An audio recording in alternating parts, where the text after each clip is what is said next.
Is the Australian Defence Forces ready to fight a war with China? Unification with Taiwan is a core part of China's goal. If Australia sleepwalks into a war with China, as many analysts fear is happening right now, then amid our strategic slumber, we should at least ask one question: what would war with China mean for Australia? Thank you, and welcome to this channel. If you're new to this channel, please subscribe and click the bell icon to receive a notification when new content is released. Australian involvement. The consequences for us would be dire in terms of the Australian economy, the impact on the Australian people and the ravages to our way of life throughout the land, Admiral Chris Berry says. Taiwan has one of the most modern military machines in the world.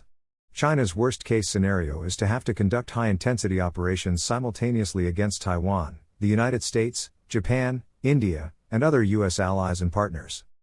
If we joined the fight or allowed U.S. forces involved to operate from bases here, then there would be a clear chance that Australia would face a direct attack from Chinese long-range ballistic and cruise missiles.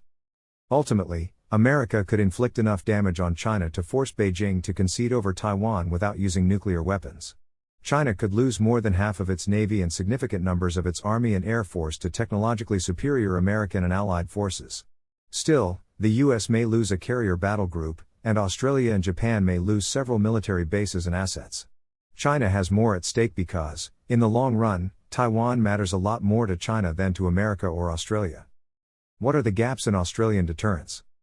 The Australian Defence Forces have a strength of just over 89,000 personnel and are supported by the Department of Defence alongside other civilian entities. This is the lowest troop number compared to geographically small nations like Norway, Finland, and Sweden. Expert at Global Defence Corp believes Australia needs at least 250,000 regular service members and 200,000 conscripts for a long war with China. The introduction of conscription should be mandatory in Australia. The US would expect Australia to contribute the full range of air and naval forces to the maximum extent of capability, including surface warships, submarines, Super Hornets, F-35 fighters, P-8 maritime patrol aircraft, airborne early warning aircraft, and tanker aircraft. In addition to that contribution, if Australia is to defend its exclusive economic zone from a maritime blockade, it needs to protect its military bases and vital infrastructure from CJ-10, DF-21, and DF-41 ballistic long-range missiles. The only way Australia can defend its own territories from China's long-range ballistic missiles is to deploy a large number of Terminal High Altitude Area Defence (THAAD) and Patriot PAC-3 anti-ballistic missile systems.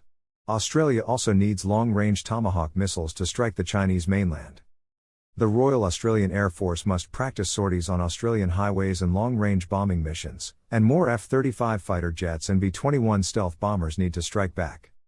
Changing Australian perception of militarization. More than just military hardware, Australia needs to change its perception of war. The beauty of Australia is the Australian way of life. The laid-back attitude, Friday 4 o'clock, is bear o'clock. Beaches and surfing are excellent. But you can't be laid back when it comes to national security. Given the likely scale of any future conflict, it will require a higher level of public awareness, involvement, and understanding by the community. Australians must start discussing and preparing for a potentially significant or total war scenario that may go on for an extended period. Since the founding of the Australian Federation, neither the Australian Constitution nor defence legislation has required the government to gain parliamentary approval to deploy forces overseas. Nor, in the rare cases that it has occurred, has the government had to consult Parliament in its decision to declare war. Thanks for visiting this YouTube channel. Visit globaldefensecorp.com. Follow us on Twitter, Facebook, Instagram, LinkedIn, YouTube, and TikTok.